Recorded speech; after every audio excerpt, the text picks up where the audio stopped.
Okay, hey everyone. I just want to start out by saying that I apologize for submitting this late. I do know that we have a deadline, and that was yesterday, but life got the best of me. And I will say I have recorded this multiple times. I've had some technical difficulties, so this is a very exhausted run, but I will do my best to keep the energy going.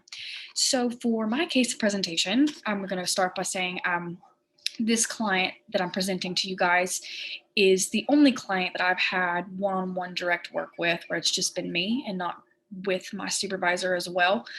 So this has been kind of just personal for me. And so I just thought that this would be a good fit for my presentation because I have run into a few problems currently. So I just will also go ahead and say I intern at Farrow's Parenting, where our mission is kind of to strengthen parenting skills, kind of in those cycles of child abuse, neglect, and trauma in families. So we kind of focus on helping families get to a better place in their lives by giving them the resources. And we do a thing called the Parent Aid Program, which is what I'm doing with this client, the Brief Parent Aid Program, where we kind of work with the client every week, meet with them, talk with them, trying to see what kind of needs they might have and what kind of resources they might need. So for this client, for this presentation, he is a 52-year-old identifying as a Black male. He is a heterosexual. He has a high school degree. He has a high school education. He works full time and he does have a car and he does live at home with his mother and his two nieces that he helped raise.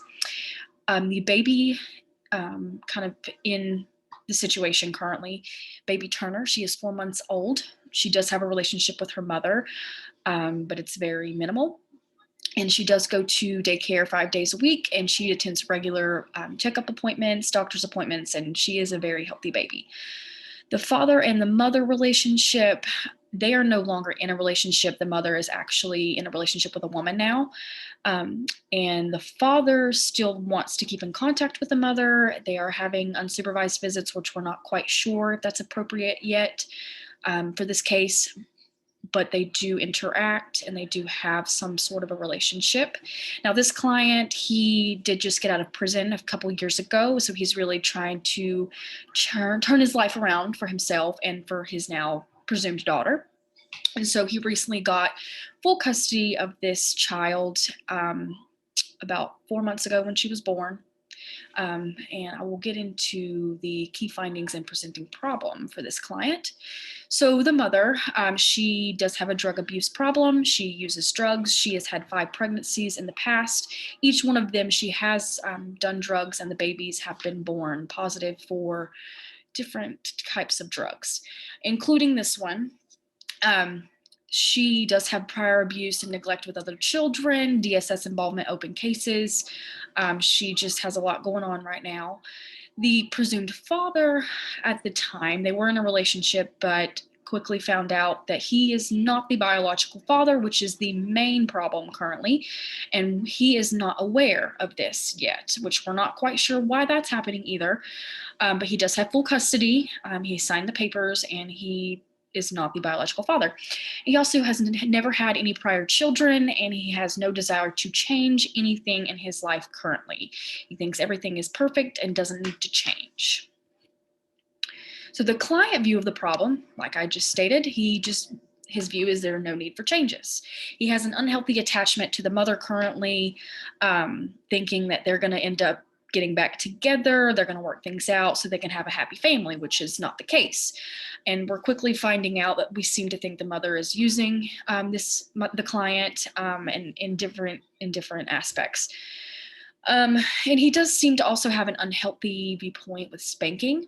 And this could be due, like I'll mention later, to his upbringing. But he does feel that spanking is necessary, which, as I've quickly found out at this internship, spanking is not a positive thing to look towards in specifically the child welfare system. And our view is we do have to make assumptions based on what we see and hear from the client himself. And that is basically that he does not have any room for change, that he feels that everything is going the way that it should, and everything is going to be just fine for his daughter, regardless of the outcome with the situation between the father and the mother, or the presumed father.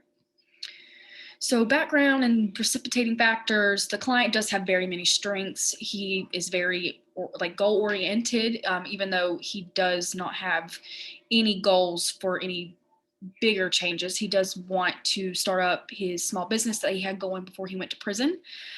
He does have a desire for his own children, which I think could be a big factor as to why he wants to have custody of this child. He's never been married or in a serious relationship other than the one that he had with with the mother.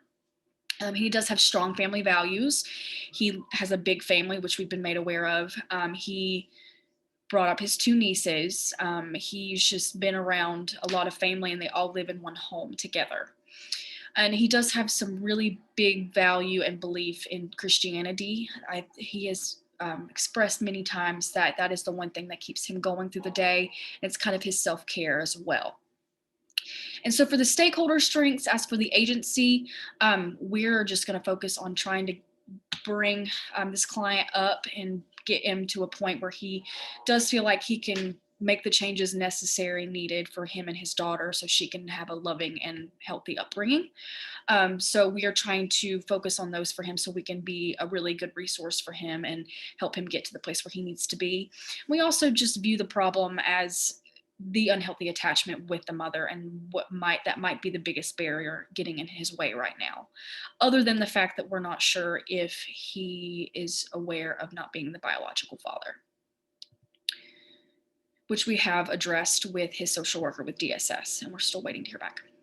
So assessment of theories, I just went through quite a few theories and tried to apply it to this situation. So for social learning theory, discipline versus punishment, which is a really big question for us when we talk to our clients initially, is kind of defining what the difference would be for them, discipline versus punishment. And that kind of goes along with the spanking. So he grew up believing that spanking was an important aspect in learning and teaching a lesson. So he feels that the harder the spanking, the more of a lesson you learn. So I definitely think that because of that upbringing, he is going to apply that to his child, which can be a little concerning. For psychodynamic theory, this theory would help to consider why this client may have the behavior he does towards the mother, that unhealthy attachment, and his desire to be the father of the child, just so he can have that contact with that mother. And we just worry that maybe he doesn't have the best interest in mind for the daughter, because of that unhealthy attachment with the mother.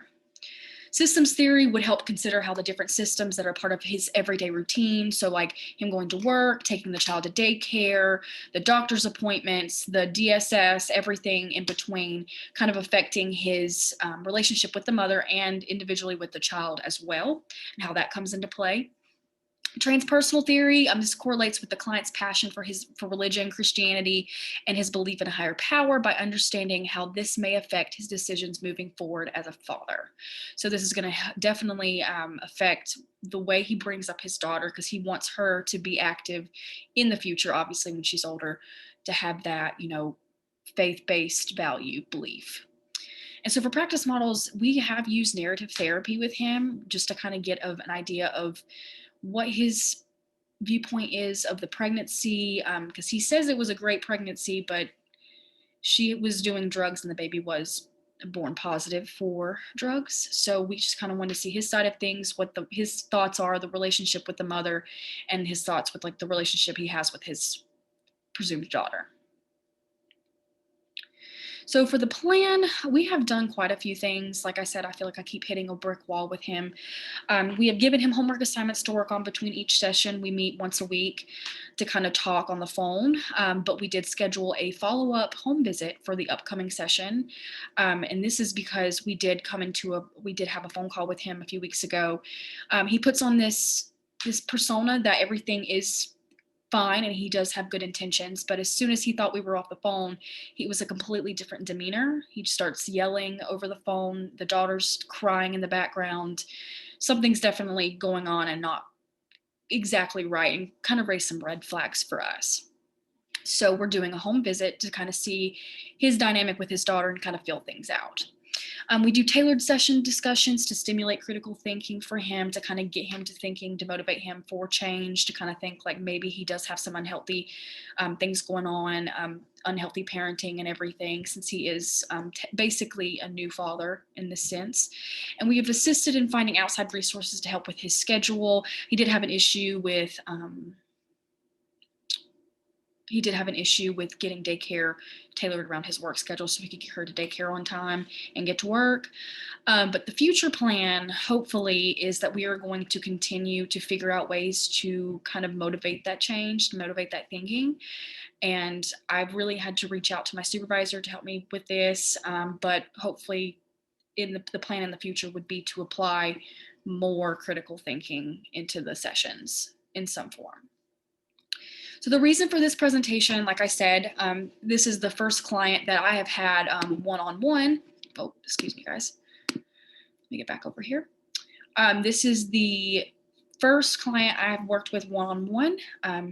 It is a very complicated social situation. This is not something I'm used to. I'm still a young social worker, so this is very new to me. And so I'm not very familiar with which routes I should go, how I should talk to him, how I could really stimulate his thinking, critical thinking skills, kind of motivating that change. And there's just an unclear need for resources, trying to break those unhealthy attachments with the mother, trying to figure out really what is the next step for this client and working with us in the future. And so I kind of just wanted to bring it up just because it has been, like I said, just a new area for me. So questions that I have are, what are some other ways that I could maximize the discussions with this client to generate better awareness for change? And how would you respond as a social worker to an ethical situation such as this? So meaning the client has full custody of a child that is not biologically his and he is unaware, and considering everything that we have seen so far, it's just really concerning. So I hope this presentation kind of brought forward a different situation for you guys, and I hope you've enjoyed it.